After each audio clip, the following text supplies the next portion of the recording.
हमारा जो टॉपिक है वो राजस्थान का नामकरण, वेरी मोस्ट टॉपिक है राजस्थान का नामकरण। यहां से भी क्वेश्चन आता है।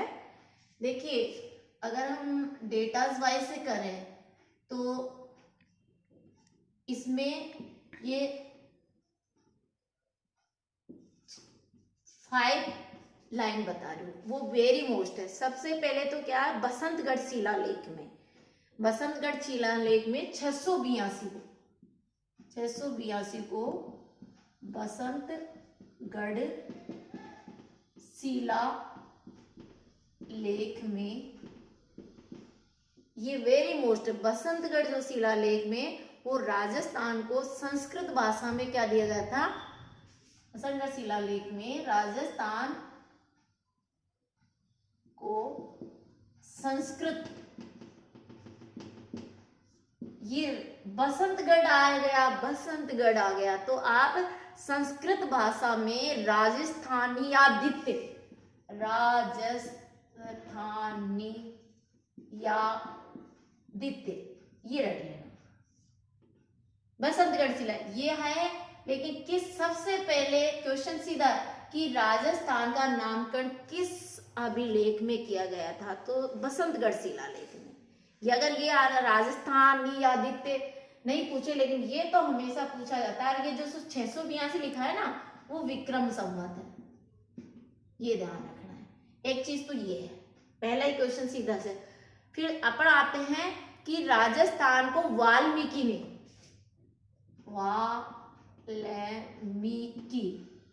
ने रामायण में मरुकांतर नाम दिया। किसका? राजस्थान का। राजस्थान को क्या कहा? मरुकांतर। ये भी मोस्ट है।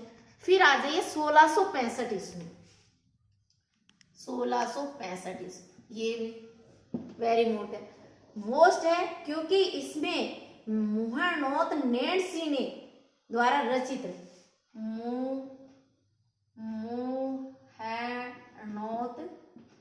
नेणसी द्वारा रचित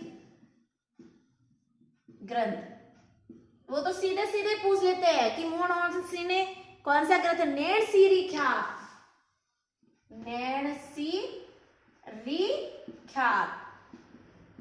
सीधा सीधा ही पूछ लेते हैं। मुहरनोट ने लिखा था को कब? 1665 में। नेणसीरी ख्यात ये पुस्तक थी, इसमें राजस्थानी शब्द का उल्लेख किया गया है, शब्द का उल्लेख किया गया है।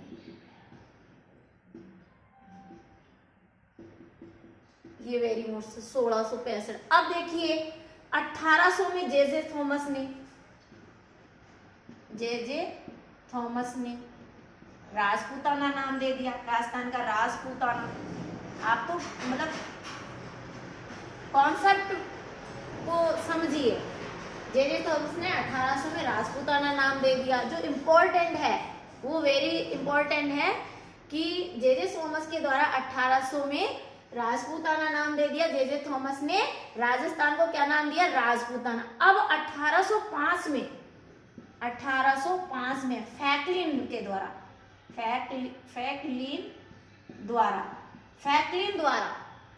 द्वारा क्या नाम दिया था? 1805 में करें तो मौखिक रूप से इसका नाम राजपूताना कर दिया। मौखिक रूप से इन्होंने फ्रैंकलिन ने राजपूताना कह दिया, मौखिक रूप से, क्योंकि डेटा ही है जो वेरी इंपॉर्टेंट है। फ्रैंकलिन के द्वारा हम बात करें तो इसको जब बात करते हैं तो मौखिक रूप से। अब इसमें क्या है, फ्रैंकलिन ने अपनी पुस्तक भी लिखी मौखिक रूप से, और वो पुस्तक का नाम था मिलिट्री मेमायर्स।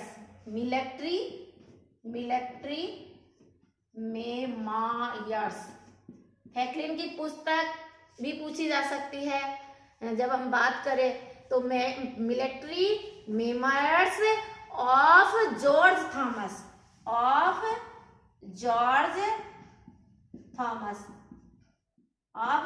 ये फ्रैंकलिन की बुक थी। ऑलमोस्टली कर्नल जेम्स टोड को पढ़ लिए अपन, फ्रैंकलिन को पढ़ो, वेरी मोस्ट, मतलब पुस्तक ही पूछते थे वो तो लिखे। तो राजस्थान का ये जो फ्रैंकलिन ने क्या नाम दिया, राजस्थान को नाम दे दिया राजपूताना, मौखिक रूप से। 1800 में इसने राजस्थान को राजपूताना किसने कहा, जे थॉमस ने। एक ये सीधा क्वेश्चन में मोहनोत नैणसी की ग्रंथ का नाम बताए, नैणसी लिख्यात, कब लिखा, 1665। देखो महत्वपूर्ण क्वेश्चन बन गए। अब आ जाते हैं 1829 में, जो वेरी मोस्ट है। 1829 colonel James Tod, colonel James Tod ने antiquities of Rajasthan, very antiquities of यानी analysis and antiquities, analysis of antiquities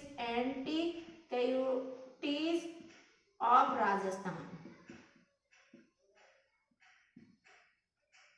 ये कर्नल जेम्स टॉड की पुस्तक है, द्वारा रचित पुस्तक है कि analysis and antiquities of Rajasthan में क्या नाम दिया, 3, राजस्थान, रायथाना, रजवाड़ा, ये 3 नाम दिए। राजस्थान, रायथान और रजवाड़ा। राजस्थान को क्या नाम दिया 1829 में कर्नल जेम्स टॉड ने, analysis and antiquities of Rajasthan पुस्तक में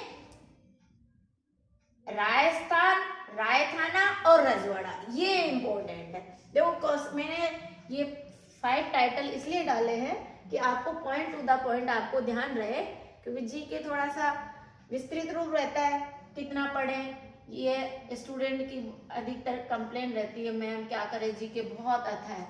फिर हमने कोशिश की कि स्टूडेंट की डिमांड को ध्यान में रखते हुए अच्छे से अच्छे ट्रिक्स बना के और अच्छा से अच्छा मैटर देने के। अब क्या हो जाता है 1829 में जब कर्नल जेम्स टॉड आ जाता है अपनी पुस्तक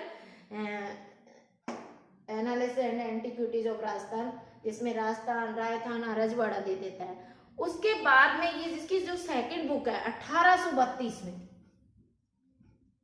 1832 में, ये सन भी पूछ लेते हैं। तो इसकी जो सेकंड बुक है द सेंट्रल ये रटना एंड द, ये दूसरी पुस्तक है कर्नल जेम्स टॉड की, वो पुस्तक है the central and western Rajputana, the central and western Rajputana, very good, state of India, ये लंदन से प्रकाशित होती है। सेकंड बुक है, first book colonel James Tod की analysis and antiquities of Rajasthan, और सेकंड बुक 1832 में the central and western Rajputana state of India, जो लंदन से प्रकाशित होती है। और फिर एक और बुक आ जाती है पश्चिमी यात्रा का वृत्तांत, जो 1839 में पश्चिमी यात्रा का वृत्तांत, ये 1839 पश्चिम यात्रा का वृत्तांत कर्नल जेम्स टॉड द्वारा लिखा होता है। तो ये इस तरह से जो हमारा राजस्थान का नामकरण है इन थॉट के माध्यम से दिया गया था। और सीधे सीधे यहाँ से एक क्वेश्चन तो आप कोई से भी कंपटीशन में उठा के देख लीजिए, कॉन्सेप्ट बहुत इम्पोर्टेंट है, तो आप इस तरह से आप लर्न करें।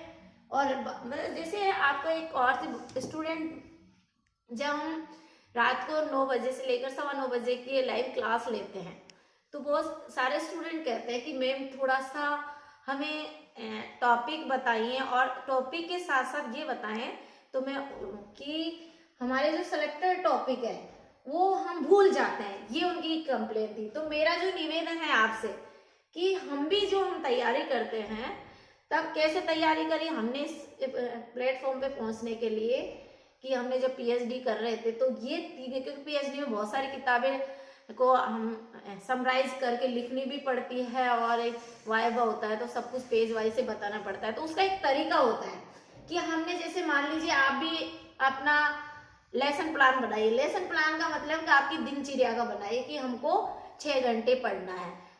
लगातार मत पढ़िए, 1 घंटा पढ़ लिए, 5-10 मिनट का रेस्ट कर लिए, 2 घंटा पढ़ लिए, आधा घंटे का रेस्ट कर लीजिए, और आप 6 दिन का ही प्लान बनाइए।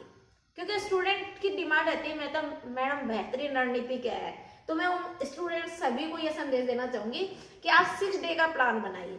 7 डे आप संडे को रखिए। 7 डे रखने के बाद में आप जितने भी मैंने ट्रिक्स बताइए, जितने भी आप पिछली वीडियो देखिए, और मेरा तो ये उद्देश्य है कि अगर आपको नौकरी लगनी है तो पहले आपने जहाँ पढ़ते हो उसको पूरा सिलेबस को आप चार्ट बना के या उसको ही चेका लीजिए और उसको खंडों में डिवाइड कीजिए। खंडों में डिवाइड करके जो भी आपका जैसे इस नंबर पे है, और आप लाइक करके आप कमेंट्स लिख दीजिए कि ये टॉपिक में हमें पढ़ाई है, ये टॉपिक से रिलेटेड हमें चीजें दे दी, या नोट्स। आप संडे की कार्यशाला होती है तो आप हर संडे को कार्यशाला होती है 11 बजे से लेकर 4 बजे, आपका पूरी प्रॉब्लम सोल्व हो जाएगी। आपको क्या पढ़ना है क्या नहीं पढ़ना है, और संडे के दिन आप जब इन जो नोट्स है आपने 6 दिन का जो डायग्राम बनाया है, प्लान बनाया है अपने स्टडी का, उसको आप संडे के दिन लिखिए, रिवीजन करिए, एक बार पढ़ लीजिए। रिवीजन शॉर्ट ट्रिक्स में हमने भी शॉर्ट ट्रिक्स बना, तो वो रिवीजन करने से क्या है कि जब हमारा एग्जाम आता है तो वो पूरा सिलेबस को, यदि हमने सिलेबस के अकॉर्डिंग नोट्स बनाए हैं और उसका मान लीजिए आपने फर्स्ट सेकंड थर्ड बार रिवीजन कर लिया, तो मुझे नहीं लगता है कि आपकी नौकरी नहीं लगी। आप मतलब उछलते कूदते आप पेपर दे के आओगे और हमें भी बताएंगे कि आपकी मैडम बहुत अच्छी रणनीति थी। तो मैं तो आपसे यही उम्मीद करती हूँ कि हर जो लेक्चरर होता है, हर आपको पढ़ाने वाला होगा, वो मैं तो ये मेरा जो कीमती टाइम होता है, तो मैं ये मेरा कीमती टाइम आपके लिए निकालती हूँ। तो यही मेरा उद्देश्य होता है कि अच्छा से अच्छा दूँ, और मैं आपसे भी यही उम्मीद करती हूँ कि आप जो भी मैटर पढ़ा रहे हैं उसको ईमानदारी से पढ़ें और ईमानदारी से तैयारी करें, और तैयारी करते हैं तो आप अपने परिवार का नाम रोशन करेंगे, नौकरी लग जाएगी। तो यही आपसे उम्मीद करती हूँ। Thank you so much. मैं डॉक्टर सरला।